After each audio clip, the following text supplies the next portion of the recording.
Hi പ്രിയമുള്ള സുഹൃത്തുക്കളെ, പാകിസ്ഥാനിലെ 80% പേരും സ്വവർഗാനുരാഗികളാണ് എന്ന് ട്രാൻസ്ജെൻഡർ ആയിട്ടുള്ള ആക്ടിവിസ്റ്റ് ഹിന ബലോച്ച് ആണ് മാധ്യമങ്ങളിൽ വന്ന് പറയുന്നത്. സാമൂഹിക മതപരമായിട്ടുള്ള സമ്മർദ്ദങ്ങൾ കാരണം ആളുകൾ തങ്ങളുടെ യഥാർത്ഥ ലൈംഗികതയെ മറച്ചു വെക്കുകയാണെന്നും അവർ ഒരു അഭിമുഖത്തിൽ വ്യക്തമാക്കി. ഇത് പറഞ്ഞതിന് ശേഷം ഇനിയും ഇവരനുഭവിക്കാൻ പോകുന്ന പ്രതിസന്ധികൾ എന്തൊക്കെയാണെന്ന് അറിയാമോ? ആ രാജ്യത്തില് മുമ്പ് ഞാനത് പറയാൻ കാരണം, മുമ്പൊരിക്കല് ഹജ്ജിന് പോയ 3 സ്ത്രീകൾ ഇവര് ഹജ്ജ് ചെയ്യുന്നതിനിടയിൽ പലപ്പോഴായിട്ട് പീഡിപ്പിക്കപ്പെട്ടു. ഈ കഅബയെ വലം വയ്ക്കുന്ന സമയത്ത് അവരെ ആരോ ഒരാള് നുള്ളുന്നത് പോലെ തോന്നി. അവർ തിരിഞ്ഞു നോക്കി ഒന്നും കണ്ടില്ല. വീണ്ടും അതുപോലെ തന്നെ അവരുടെ അടിവയറ്റിൽ പിടിക്കുന്നത് പോലെ തോന്നി. പിന്നീട് എന്തോ ശക്തിയായ ഒരു സാധനം അവരുടെ നിതംബത്തിൽ കൊണ്ടുവന്നിട്ട് ഒരയ്ക്കുന്നത് പോലെ തോന്നി. ഒറ്റമുണ്ടലവന്മാരുടുക്കുക, അപ്പൊ പറഞ്ഞിട്ട് കാര്യമില്ല. അപ്പൊ ഈ സ്ത്രീക്ക് വല്ലാത്ത വേദന തോന്നി. ആ ഒരു മാനസികമായിട്ട് അവർക്ക് ആ ഹജ്ജൊന്നും ആസ്വദിക്കാൻ സാധിച്ചില്ല. ആ ഭക്തിസാന്ദ്രമായിട്ടുള്ള മണ്ണിനെ കുറിച്ചോ അതിന്റെ സ്മരണകളെ കുറിച്ചോ ഒന്നുമായിരുന്നില്ല. ഈ വിഷമം ഇവരുടെ മനസ്സിൽ അങ്ങനെ കിടന്നു. ആരും പറഞ്ഞിട്ട് വിശ്വസിച്ചില്ല. ഒടുവില് ഈ സ്ത്രീയുടെ ഉമ്മ മാത്രം വിശ്വസിച്ചു എന്നും ഒടുവില് അവരുടെ വേദന മാധ്യമത്തിലൊന്ന് എഴുതി. സമൂഹ മാധ്യമത്തിലൂടെ എഴുതി അവർ ലോകത്തെ അറിയിച്ചു. ഇങ്ങനെ പീഡനം ത്വവാഫ് ചെയ്യുന്ന സമയത്തൊക്കെ ഹജ്ജിന്റെ സന്ദർഭങ്ങളിൽ നടക്കുന്നു. എനിക്ക് 3 തവണ ത്വവാഫ് ചെയ്യുന്നതിനിടയിൽ പീഡനം ഏറ്റിട്ടുണ്ട് എന്ന് പറഞ്ഞു. അതിന് ഒരുപാട് ആളുകൾ കമന്റ് എഴുതി. ആയിരക്കണക്കിന് ആളുകൾ, സ്ത്രീകളാണ് അതിലധികവും. അവർക്കൊക്കെ സമാനമായിട്ടുള്ള അനുഭവങ്ങൾ ഉണ്ടായിട്ടുണ്ട് എന്ന് പറഞ്ഞിട്ടായിരുന്നു അവരെഴുതിയത്. ഇവിടെ കേരളത്തില് നമ്മുടെ ഒരു സുന്നി പണ്ഡിതനായിട്ടുള്ള അബ്ദുസമദ് പൂക്കോട്ടൂര് ഈ വിഷയത്തെ സംബന്ധിച്ച് ഒരു 10 മിനിറ്റോളം സംസാരിച്ച ഒരു ഓഡിയോ ഇപ്പോഴും കിട്ടാനുണ്ട്, വീഡിയോയുമുണ്ട്. അതായത് ഇവിടെ നിന്ന് കുറെ ഹാജിമാര് ഹജ്ജിനാണ് എന്ന രൂപത്തിൽ അവിടെ കൊണ്ടുപോയിട്ട് സ്ത്രീകളെ നന്നായിട്ട് ദുരുപയോഗം ചെയ്യുന്നു എന്നൊക്കെ പറഞ്ഞിട്ട്. അപ്പൊ അവർക്ക് ഭക്തിയല്ല, അവർക്ക് മറ്റ് ചില ശാരീരിക താല്പര്യങ്ങളാണ് പ്രധാനമെന്ന്. ഈ പാകിസ്ഥാനികള്, ഈ സ്വവർഗാനുരാഗികളായിട്ടുള്ള ആളുകള് ഹജ്ജിനാണ് എന്ന് പറഞ്ഞു വന്ന അവിടെയും ചെയ്യുന്ന വേലകൾ ഇത് തന്നെയാണെന്ന് ഒരുപാട് ആർട്ടിക്കിളിലൂടെ പല ആളുകളും പറഞ്ഞിട്ടുണ്ട്.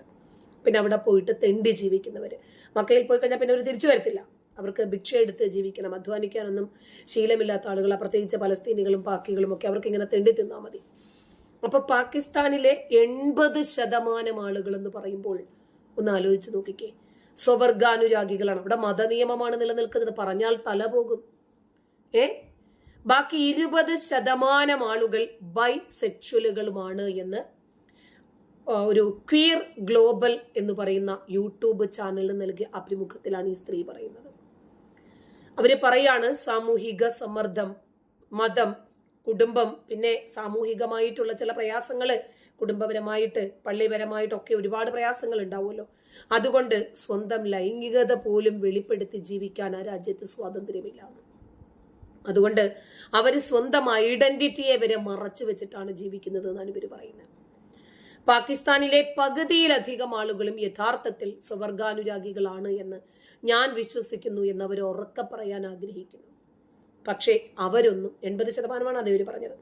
അപ്പൊ ഇവരൊന്നും പുറത്തു പറയാൻ ആഗ്രഹിക്കുന്നില്ല. അവരുടെ ആ ലൈംഗികതയെ ഉള്ളിൽ ഒതുക്കി അവർ അഡ്ജസ്റ്റ് ചെയ്ത് മുന്നോട്ട് പോകുന്നു. കാരണം ആ രാജ്യത്തെ മതനിയമമായതുകൊണ്ട്. അപ്പോ പാകിസ്ഥാനിലെ 80% ആളുകള് ഒന്ന് ആലോചിച്ച് നോക്കി, അവർക്കൊക്കെ സ്വാതന്ത്ര്യം നൽകിയാൽ 20% ആളുകൾ ബൈസെക്ഷലുകള്. അവരെ ഗതികെട്ടിട്ടാണ് തുറന്നു പറഞ്ഞത്. തുറന്നു പറഞ്ഞു കഴിഞ്ഞാൽ ഉണ്ടാകാവുന്ന പ്രത്യാഘാതങ്ങളെ കുറിച്ച് അവർക്ക് വളരെ നന്നായിട്ട് അറിയാം. പട്ടിണിയാണെങ്കിലും ദാരിദ്ര്യമാണെങ്കിലും ഇന്റർനെറ്റ് ഇല്ലെങ്കിലും ഇന്ധനമില്ലെങ്കിലും ശരി, മതനിയമങ്ങൾക്ക് മാത്രം കർക്കശമായ നിലപാട് സ്വീകരിക്കുന്ന 2 രാജ്യങ്ങളാണ്. ഒന്ന് നമ്മുടെ അഫ്ഗാൻ, 2 പാകിസ്ഥാൻ. ഇറാനും മോശമൊന്നുമല്ല. അപ്പൊ സാംസ്കാരികവും മതപരവുമായിട്ടുള്ള ഘടകങ്ങൾ കാരണം ആളുകൾ പലപ്പോഴും തങ്ങളുടെ ലൈംഗിക ആഭിമുഖ്യം നിഷേധിക്കുകയോ മറച്ചു വെക്കുകയോ ചെയ്യാറുണ്ട് എന്നാണ് അവർ വ്യക്തമാക്കിയത്. ലൈംഗികതയെ കുറിച്ചിട്ടല്ല, ലിംഗഭേദത്തെ കുറിച്ചിട്ടുള്ള തന്റെ ആശങ്കകളായിരുന്നു കൂടുതൽ എന്ന് ബലൂച്ച് പറയുന്നു. ലിപ്സ്റ്റിക് എങ്ങനെ ഇടാം, അതിന്റെ പേരിൽ മോശം വാക്കുകൾ എങ്ങനെ നേരിടാം എന്നതിനെക്കുറിച്ച് താൻ ആശങ്കാകുലനായിരുന്നു എന്നാണ് അവർ പറയുന്നത്.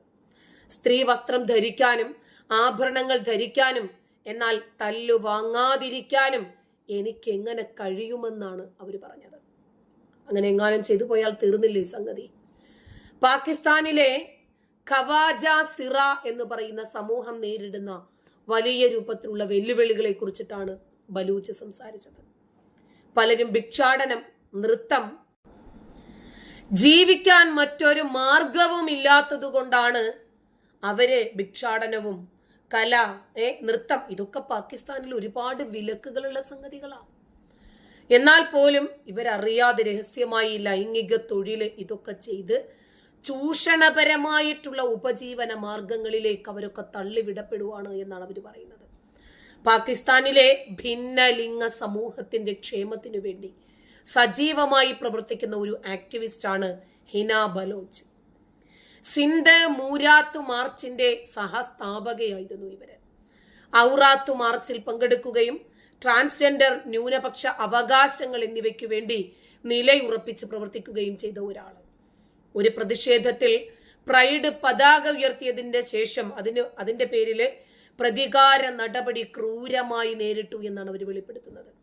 ഒടുവിൽ പാകിസ്ഥാൻ വിടാൻ നിർബന്ധിതയായി. പിന്നീട് ലണ്ടൻ സർവകലാശാലയിലെ SOIS അതിന്റെ സ്കോളർഷിപ്പ് നേടി UK അഭയാർത്ഥി പദവി നേടിയതുകൊണ്ട് അവരിന്ന് ജീവനോടെയുണ്ട്. ഈ സമൂഹത്തിന്റെ അവസ്ഥകൾ അവർ തുറന്നു പറയുകയും ചെയ്യുന്നു. ഏത് രാജ്യവും മതം അടിച്ചേൽപ്പിക്കപ്പെട്ട, പിന്നീട് മാനവികതയും മനുഷ്യത്വവും പേരിന് പോലും ആ രാജ്യത്തുണ്ടാകില്ല.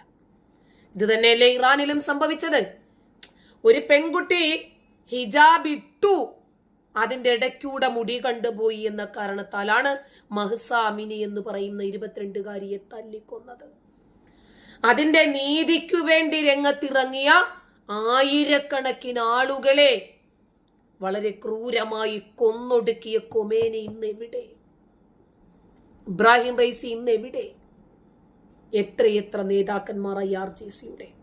ഇവരൊക്കെ വിചാരിച്ചത് എല്ലാ കാലത്തും നമ്മളൊക്കെ ഇവിടെ സുഖസുന്ദരമായിട്ട് ഇതൊക്കെ ഇങ്ങനെ ആസ്വദിച്ച് ജീവിക്കാൻ പറ്റുമെന്നല്ലേ ഇവര് വിചാരിച്ചത്, അല്ലെ?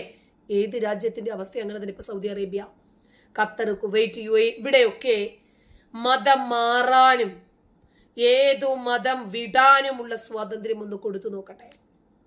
മുമ്പ് ഞാനൊരു ആർട്ടിക്കിളിൽ കണ്ടിരുന്നു, ഇറാനില് 80% ആളുകളും നിരീശ്വരവാദികളാണെന്ന്. അവർക്ക് മതമേ വേണ്ട. അത് തുറന്നു പറയാൻ സ്വാതന്ത്ര്യമില്ലാത്തതിന്റെ പേരിൽ മാത്രം അവർ അഡ്ജസ്റ്റ് ചെയ്ത് മുന്നോട്ട് പോകുക. ഇന്നിപ്പോ യുദ്ധ സന്ദർഭങ്ങള് വളരെ കലുഷിതമായിരിക്കുന്ന സാഹചര്യത്തില് ഇറാനിലെ പള്ളികളൊക്കെ അടച്ചു പൂട്ടപ്പെടുന്നു. കാരണം അവർക്ക് നമസ്കാരമല്ല പ്രധാനം, ജീവിക്കണം, ജീവനാണ് പ്രധാനം. ടണലുകൾ ഒരുക്കിയിരിക്കുന്നത് നേതാക്കന്മാർക്ക് വേണ്ടിയാ. അവിടെയൊക്കെ പോയി സുഖസുന്ദരമായിട്ടിരിക്കുന്നത് നേതാക്കന്മാരാ.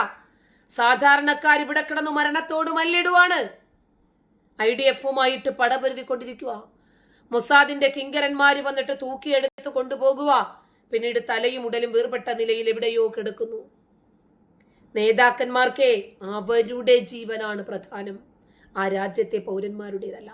പലസ്തീനും ഇസ്രയേലും തമ്മിൽ യുദ്ധമുണ്ടായ സമയത്ത് ഹമാസ് നേതാക്കളൊക്കെ ഈജിപ്തിലും ഖത്തറിലും ഒക്കെ പോയിരുന്ന് സുഖവാസത്തിലായിരുന്നു ജീവിച്ചത്. യഹ്യാ സിൻവാറും അദ്ദേഹത്തിന്റെ ഭാര്യയും ഒക്കെ ടണലുകളിൽ സുഖവാസത്തിലായിരുന്നു ഉണ്ടായിരുന്നത്. സാധാരണക്കാരായിട്ടുള്ള സ്ത്രീകളും കുട്ടികളും ഒക്കെ ആ രാജ്യത്ത് പരിചകളാക്കപ്പെടുകയാണ് ചെയ്തത്. മതം ഏത് രാജ്യത്ത് മുറുകെ പിടിക്കുന്നോ അവിടെ നിന്ന് ആദ്യം എടുത്തു മാറ്റപ്പെടുന്നത് മനുഷ്യത്വമാണ്, മാനവികതയാണ്.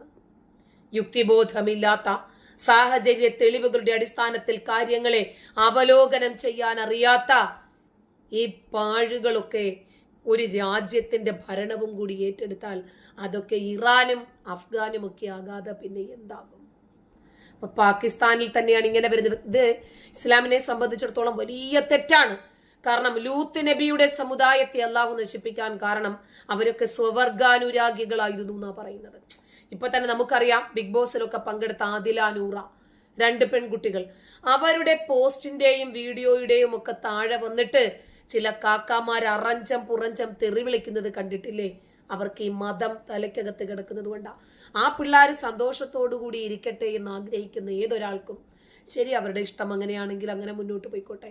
അപ്പൊ പിന്നെ അടുത്ത ജനറേഷൻ ഉണ്ടാകത്തില്ല എന്നതാണ് ഇവരുടെ വേദന. ഒരിക്കല് മുജാഹിദ് ബാലുശ്ശേരി പ്രസംഗിക്കുവാണ്, കന്യാസ്ത്രീകൾക്ക് എന്തിനാണ് ആ സ്ഥലങ്ങൾ അല്ലാഹു നൽകിയിരിക്കുന്നത്, അതൊക്കെ വേസ്റ്റ് ആയി പോകുകയല്ലേ കുട്ടികൾ ചപ്പി കുടിക്കാതെ, അതുപോലെ എന്തിനാണ് അവർക്ക് ഗർഭപാത്രം നൽകിയിരിക്കുന്നത്, കുട്ടികളെ ചുമന്ന് പ്രസവിക്കാൻ അവർക്ക് കഴിയുന്നില്ലല്ലോ എന്നോർക്കുമ്പോഴാണ് എനിക്ക് വേദനയെന്ന്. അങ്ങനെയാണെങ്കിൽ പ്രവാചകന്റെ ഭാര്യമാരെല്ലാം മച്ചികളായിരുന്നല്ലോ. ഖദീജ ഒഴികെ ആരെങ്കിലും പ്രസവിച്ചിട്ടുണ്ടോ? അപ്പൊ അവരുടെ സ്ഥാനങ്ങളോ മുലകുടി ബന്ധത്തിലൂടെ സഹോദരന്മാരെ ഉണ്ടാക്കുന്നത് കൊണ്ട് അത് യൂസ്ഫുൾ ആണല്ലേ. അപ്പൊ ഗർഭപാത്രമോ? അപ്പോൾ അവനവന്റെ കണ്ണിൽ കിടക്കുന്ന കോലവിടെ കിടക്കട്ടെ, ആരാന്റെ കണ്ണിലെ കരടിന്റെ പിന്നാലെ പോകരുത്. എത്രയോ ആളുകൾ കല്യാണം കഴിച്ചിട്ട് മക്കളില്ലാത്തവരില്ലേ, ഇല്ലേ? കല്യാണം കഴിക്കാൻ തന്നെ പറ്റാത്തവരില്ലേ? അവരെയൊക്കെ കുറിച്ച് ഓർത്തിട്ട് ഇവരെ ആകുലപ്പെട്ടാ പോരെ. അപ്പോ പാകിസ്ഥാനിലെ 80% ആളുകൾ സ്വവർഗാനുയാഗികളാണ് എന്ന് പറഞ്ഞാൽ ഒന്ന് ആലോചിച്ച് നോക്കിക്കേ, അവരിൽ നിന്നും മതം എത്ര പണ്ടേ പോയിരിക്കുന്നു. നന്ദി.